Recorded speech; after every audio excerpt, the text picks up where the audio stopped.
Hello दोस्तों, one second स्वागत है आपका आपके अपने चैनल लर्न गुरु आशीष में। गाइस अभी आप लोगों को बता देना चाहता हूँ कि अभी हम लोग रेलवे के एग्ज़ाम के पॉइंट ऑफ व्यू से उसको मध्य नज़र रखते हुए अभी रेलवे के जितने भी प्रीवियस ईयर क्वेश्चन हैं उसको हम लोग आप लोग के सामने करवा रहे हैं।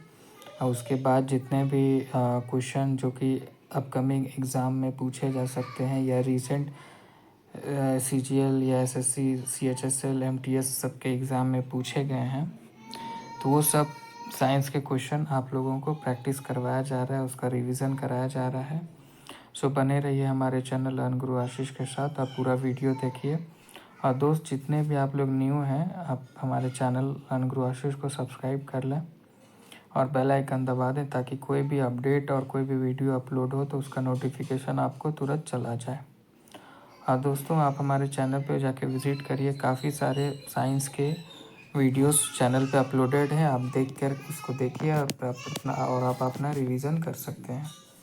हाँ दोस्तों, इसमें कंप्यूटर के भी वीडियोस अपलोडेड होते हैं, आपके करंट अफेयर्स के भी वीडियोस मिल जाएंगे, हर एक चीज़ का GK GS सबका वीडियो मिल जाएगा। तो आप चैनल पे बने रहिए, पूरा वीडियो देखिए और चैनल पे जाके विज़िट करिए, तब आपको पता चलेगा। बाहर से देखने से आप कोई भी चीज़ को एक बार में जज नहीं कर सकते हैं। पहले बने रहिए, कुछ दिन देखिए, एज्यूम करिए, फिर आपको पता चल जाएगा। ठीक है, तो चलिए स्टार्ट करते हैं आज अपने पहले क्वेश्चन से। आज और आपको एक और चीज़ बता देना चाहता हूँ, आज का जो ये क्वेश्चन है, ये जो 2018 में आपका RPF और टेक्नीशियन का जो एग्ज़ाम हुआ था, उसका ये सारा क्वेश्चन उस एग्ज़ाम के शिफ्ट से लिया गया है। अगर आपको बिलीव नहीं होता तो आप 2018 के रेलवे के क्वेश्चन पेपर कहीं से भी आप जुगाड़ करिए और आप उससे एक एक क्वेश्चन को मैच कर सकते हैं। ठीक है, नहीं तो फिर बाद में कहीं ऐसा नहीं बोलिएगा कि नहीं ये तो कहीं का भी क्वेश्चन है, ये सब क्वेश्चन नहीं पूछा गया है एग्ज़ाम में। तो आप पहले मिला लीजिए, उसके बाद आपको अगर लगता है तो फिर आप कमेंट करिए। ठीक है, तो चलिए पहला क्वेश्चन क्या है। एक आपतित स्टार्ट करते हैं अपने पहले क्वेश्चन से। पहला क्वेश्चन है एक आपतित, देखिए पहला क्वेश्चन क्या है। एक आपतित किरण एक समतल दर्पण के साथ 20 डिग्री का कोण बनाते हुए आपतित होती है। आपतित और परिवर्तित किरण के बीच कोण कितना है? An incident ray strikes a plane mirror at an angle of 20 degree with the mirror. The angle between the incident ray and reflected ray is option A 140 degree, option B 90 degree, option C 70 degree या option D 180 degree. अब पहले तो देखिए इस question में जिसका base और concept clear होगा वही इस क्वेश्चन को बना पाएंगे। ये आपका कॉन्सेप्चुअल क्वेश्चन है। देखिए आपको पता है, मान लीजिए ये एक प्लेन सरफेस है, ठीक है, या ये प्लेन मिरर है। ये क्या है, इसको क्या कहते हैं? नॉर्मल।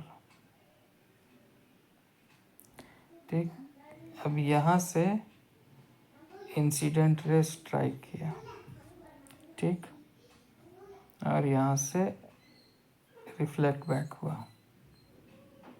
ठीक है, अब क्या बोल रहा है कि जब एक आपतित किरण एक समतल दर्पण के साथ 20 डिग्री का कोण बनाती है, an incident ray strikes a plane mirror at an angle of 20 degree.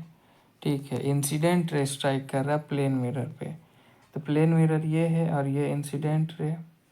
ठीक है, तो ये आपका कितना बन गया?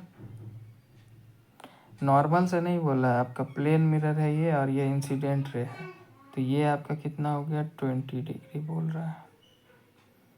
ठीक है, अब क्या है कि आपको पता है कि ये कितना होता है? 90 डिग्री होता है।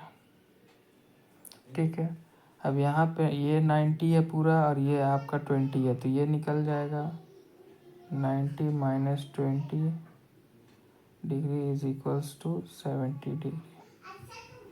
तब आपको इतना पता चल गया ये कितना है? 70 डिग्री है। ठीक है, अब देखिए आपसे पूछा क्या है कि angle between incident ray and reflected ray के बीच का एंगल ये, तो ये 70 है, तो ये भी 70 हो गया। अब देखिए 70 degree plus 70 degree is equals to 140 degree. ठीक है, तो इसका राइट आंसर क्या हो जाएगा? Option number A 140 degree. एक आपतित किरण एक समतल दर्पण के साथ 20 डिग्री का कोण बनाते हुए आपतित होती है। आपतित और परिवर्तित किरण के बीच 140 डिग्री का कोण है। An incident ray strikes a plane mirror at an angle of 20 degree with the mirror. The angle between the incident ray and reflected ray is 140 degree. ठीक है, तो जो सही जवाब हो जाएगा क्वेश्चन नंबर 1 का, वो हो जाएगा ऑप्शन नंबर ए 140 डिग्री। चलिए अब बढ़ते हैं अपने अगले क्वेश्चन की तरफ। Let's move into our next question, that is question number 2। Question number 2 है, निम्नलिखित जानवरों में से कौन सा सरीसृप वर्ग से संबंधित नहीं है? Which of the following animal do not belong to the class of reptiles? Option A crocodiles, option B toad, option C turtle या ऑप्शन डी स्नेक। अब रेप्टाइल से कौन बिलोंग नहीं करता है? तो पता है ये भी करता है, ये भी करता है, ये भी करता है, नहीं करता है तो टोड। तो राइट आंसर हो जाएगा option number B toad. So the right answer of question number 2 will be option number B toad. ठीक है, चलिए पढ़ते हैं अपने अगले क्वेश्चन की तरफ।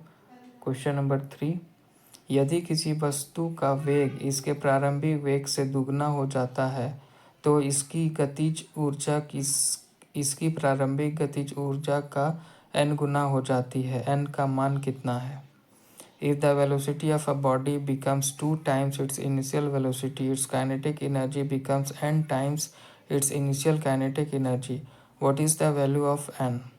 Option A 4, option B 6, option C 1/2 या ऑप्शन डी 3। अब ये देखिए वह हाफ एम बी स्क्वायर, अब हाफ एम 2 गुना हो गया 2b², क्या क्या हाफ एम 4b² कितना हो गया? 4 गुना 4 टाइम्स। यदि किसी वस्तु का वेग इसके प्रारंभिक वेग से दुगना हो जाता है तो इसकी गतिज ऊर्जा इसकी प्रारंभिक गतिज ऊर्जा का n गुना हो जाती है। n का मान कितना है? ठीक है, तो इसका जो सही जवाब हो जाएगा वो हो जाएगा आपका ऑप्शन नंबर ए 4। चलिए बढ़ते हैं अपने अगले क्वेश्चन की तरफ। Question number 4,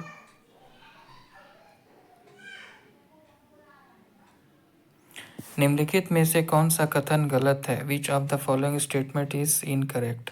the particles of matter have spaces between them. The particles of matter are extremely small. The particles of matter attract each other. The particles of matter are in stationary state. तो देखिए इसमें क्या होगा ना, ये भी सही हो जाएगा। The particles of matter of spaces between them. The particles of matter are extremely small. और जो particles of matter are in stationary state है, ये भी आपका क्या हो जाएगा? गलत। यही गलत है क्योंकि particles of matter attract each other. ठीक है, तो इसमें से गलत क्या हो जाएगा? ऑप्शन नंबर डी हो जाएगा। The particles of matter are in stationary state. So the right answer of question number 4 will be option number D. चलिए बढ़ते हैं अपने अगले क्वेश्चन की तरफ। क्वेश्चन नंबर 5, निम्नलिखित को एक उचित अनुक्रम में व्यवस्थित करें। Arrange the following in a proper sequence. Option A mutation, option B reproductive isolation, option C natural selection, option D evolution. इसका सही जवाब क्या हो जाएगा? इसको अरेंज करना है। ऑप्शन ए होगा क्या? पहले होगा इवोल्यूशन, फिर होगा नेचुरल सिलेक्शन, फिर होगा रिप्रोडक्टिव आइसोलेशन और फिर होगा आपका म्यूटेशन। या फिर ऑप्शन बी होगा, पहले होगा म्यूटेशन, फिर होगा रिप्रोडक्टिव आइसोलेशन, फिर होगा नेचुरल सिलेक्शन और फिर होगा इवोल्यूशन। या फिर पहले हो जाएगा म्यूटेशन, फिर हो जाएगा नेचुरल सिलेक्शन, फिर हो जाएगा इवोल्यूशन, फिर होगा रिप्रोडक्टिव आइसोलेशन। या फिर होगा नेचुरल सिलेक्शन, फिर होगा रिप्रोडक्टिव आइसोलेशन, फिर होगा म्यूटेशन, फिर होगा इवोल्यूशन। तो देखिए इसका जो सही क्रम हो जाएगा ना, वो हो जाएगा पहले होगा म्यूटेशन, फिर होगा रिप्रोडक्टिव आइसोलेशन, फिर होगा नेचुरल सिलेक्शन और फिर होगा evolution. That means the right answer will be option number B, A B C D. This is the right sequence, proper sequence. Okay, first one is mutation, then second one is reproductive isolation, then third one is natural selection and the last one is evolution. ठीक है, so the right answer of question number 5 will be option number B. चलिए अब बढ़ते हैं अपने अगले question की तरफ। क्वेश्चन नंबर 6, कॉपर सल्फेट का जलीय विलयन aqueous solution of copper sulphate A does not affect litmus. Option B affect both red and blue litmus. Option C turns blue litmus red, या option D turns red litmus blue. तो देखिए copper sulphate का जो जलीय विलयन होता है ना, aqueous solution of copper sulphate, ये होता है आपका ब्लू लिटमस को रेड में टर्न कर देता है। ठीक है, turns blue litmus to red. चलिए, turns blue litmus into red. चलिए अब बढ़ते हैं अपने अगले क्वेश्चन की तरफ। क्वेश्चन नंबर 7, पौधों में खालिस्तान हार्मोन के संचार के कारण वे प्रकाश की ओर झुक जाते हैं। Plant bend towards light due to the diffusion of the fill in the blank hormone on the other side of the shoot. Option A abscisic acid, option B auxin, option C cytokinin, या option D gibberellin. तो इसका देखिए सही जवाब हो जाएगा आपका option number B auxin. पौधे जो है ऑक्सिन हार्मोन के संचार के कारण वे प्रकाश की ओर झुक जाते हैं। Plants bend towards light due to the diffusion of the auxin hormone on the other side of the shoot. चलिए अब बढ़ते हैं अपने अगले क्वेश्चन की तरफ। क्वेश्चन नंबर 8, निम्नलिखित में से कौन सी धातु सबसे अधिक क्रियाशील है। The most reactive of the following metal is. Option A aluminium, option B calcium, option C nickel, या ऑप्शन डी लेड। तो सबसे जो मोस्ट रिएक्टिव मेटल है ना, ये कैल्शियम है आपका। ठीक है, चलिए अब बढ़ते हैं अपने अगले क्वेश्चन की तरफ। क्वेश्चन नंबर 9, जब एक बंदूक से गोली चलाई जाती है तो बंदूक पीछे की ओर धकेलती है। यह उदाहरण न्यूटन के कौन से नियम को दर्शाता है। When a bullet is fired from a gun, the gun moves in the opposite direction. This illustrates Newton's option A third law of motion, option B option A है third law of motion, option B है second law of motion, option C है first law of motion, या option D none of these. तो देखिए जब भी कोई bullet fired होता है गन से, तो गन क्या करता है, ऑपोजिट डायरेक्शन में मूव करता है। ये आपका इलस्ट्रेट करता है न्यूटन्स का थर्ड लॉ ऑफ मोशन। ये क्या है third law of motion, to every, लिख लीजिए, to every action there is an equal and opposite reaction. ठीक है, to every action there is an equal and opposite reaction. When a bullet is fired from a gun, the gun moves in the opposite direction. This illustrates Newton's third law of motion. ठीक है, चलिए, so the right answer of question number 9 will be option number A, third law of motion. Now let's move into our next question. Question number 10, किसी वस्तु के ऊंचाई से गिरने पर उसकी स्थितिज और गतिज ऊर्जा का क्या होता है। Option A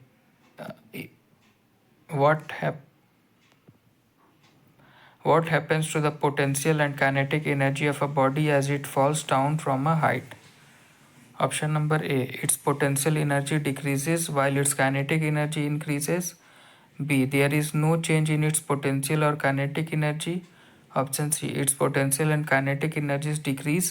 Option D, its potential energy increases while its kinetic energy decreases. तो इसका जो सही जवाब हो जाएगा वो हो जाएगा आपका ऑप्शन नंबर, देखिए किसी भी ऊंचाई से जब कोई वस्तु को गिराएगा ना, तो उसका पोटेंशियल एनर्जी क्या होगा, स्थिति ऊर्जा, वो कम हो जाएगा।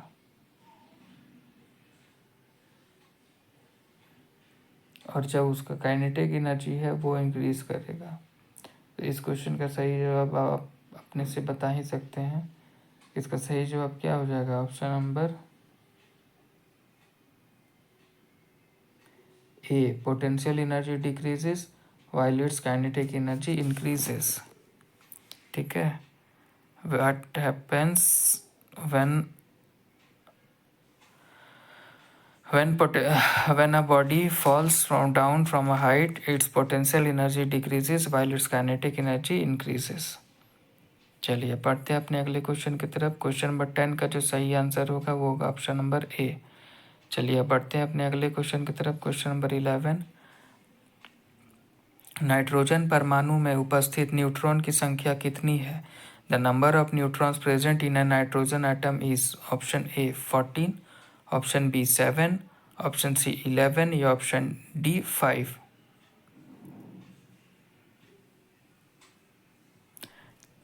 तो क्वेश्चन नंबर 10 का सही जवाब हो जाएगा ऑप्शन नंबर बी 7।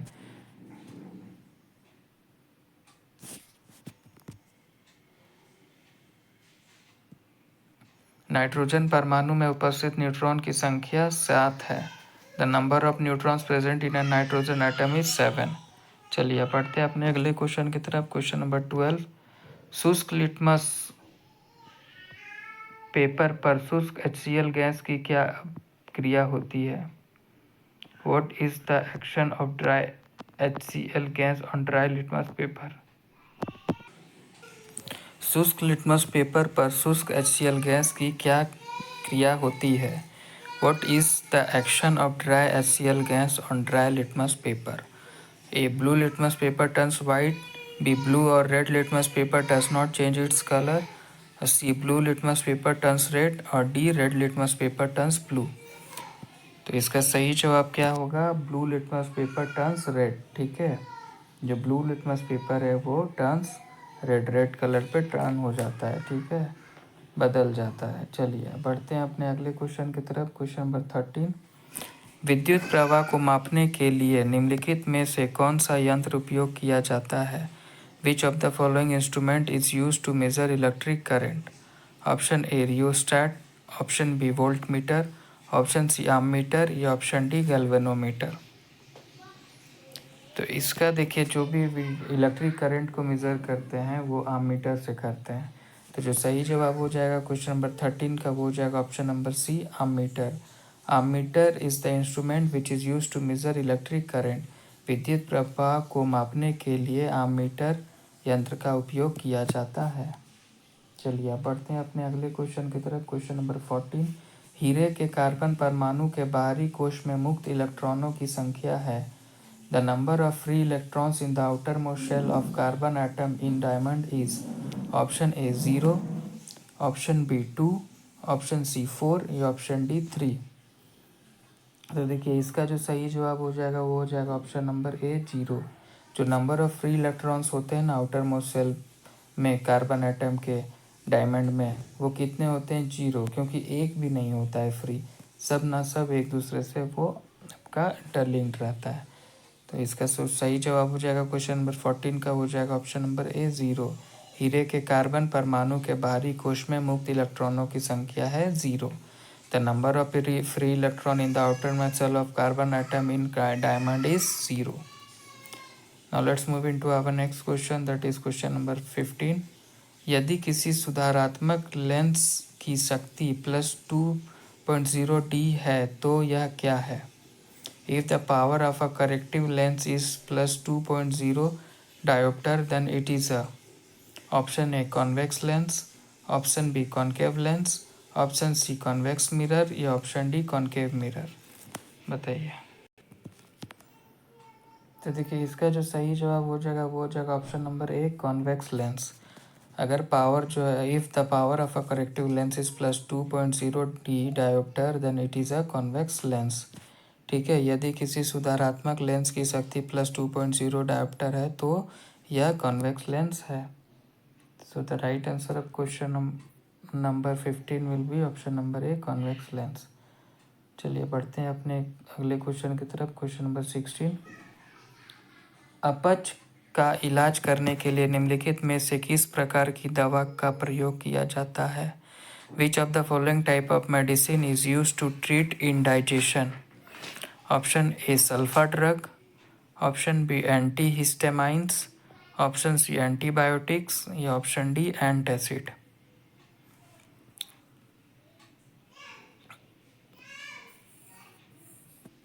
तो देखिए, जब भी इनडाइजेशन होता है, अपच होता है, जो अपच कहा जाता है ना, अनपच ऐसे होता है, अपच हो गया, खाना नहीं पचा, तो उसको पचाने के लिए जो ट्रीटमेंट होता है, मेडिसिन यूज़ किया जाता है, वो होता है एंटासिड। ठीक है, antacid is the type of medicine that is use to treat indigestion.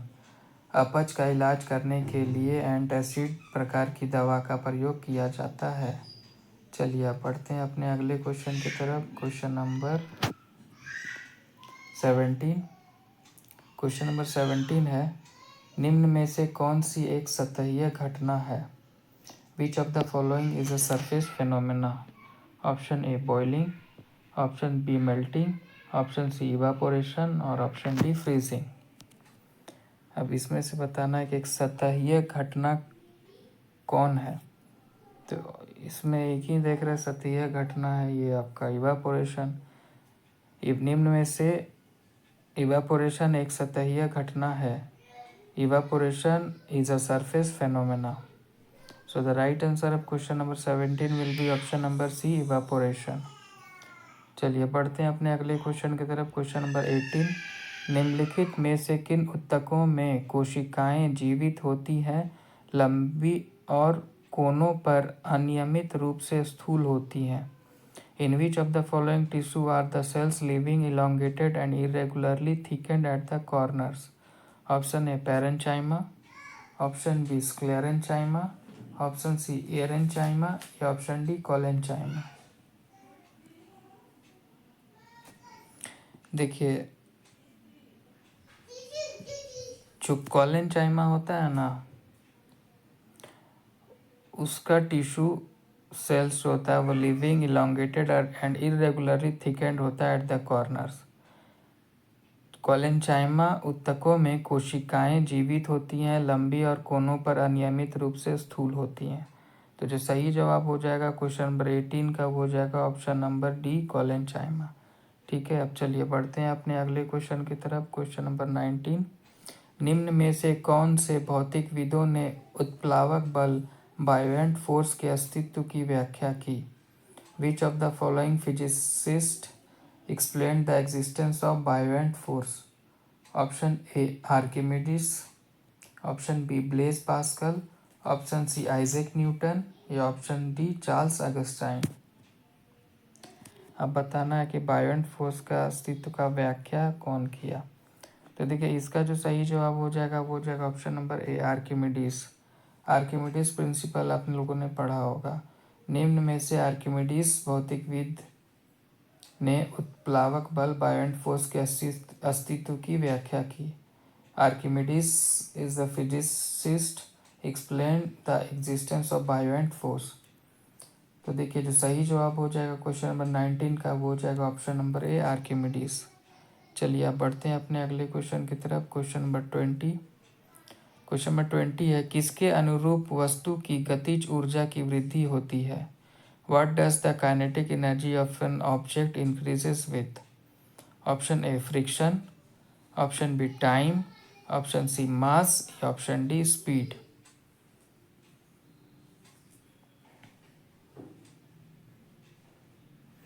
अब बताइए, किसके अनुरूप वस्तु की गतिज ऊर्जा की वृद्धि होती है? What does the kinetic energy of an object increase with? क्या फ्रिक्शन से काइनेटिक एनर्जी इंक्रीज करेगा? क्या टाइम से काइनेटिक एनर्जी इंक्रीज करेगा? क्या मास से टाइम आपका काइनेटिक एनर्जी इंक्रीज करेगा कि स्पीड से करेगा? काइनेटिक एनर्जी है तो उसके लिए तो स्पीड ही चाहिए ना। What does the kinetic energy of an object increase with? The speed. The right answer will be option number D, speed. Speed के अनुरूप वस्तु की गतिज ऊर्जा की वृद्धि होती है। Speed, the kinetic energy of an object increases with speed. ठीक है, so the right answer of question number 20 will be option number D, speed. ठीक है, क्वेश्चन नंबर 20 का सही जवाब हो जाएगा ऑप्शन नंबर डी, स्पीड।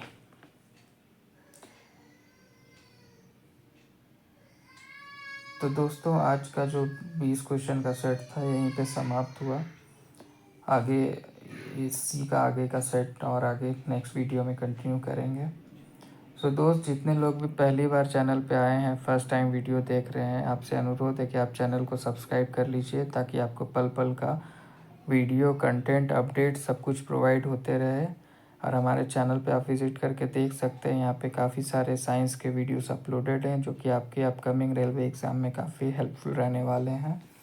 और इसी तरीके का वीडियो देखना चाहते हैं तो आप फॉलो कर लें, सब्सक्राइब कर लें हमारे चैनल लर्न ग्रो आशीष को।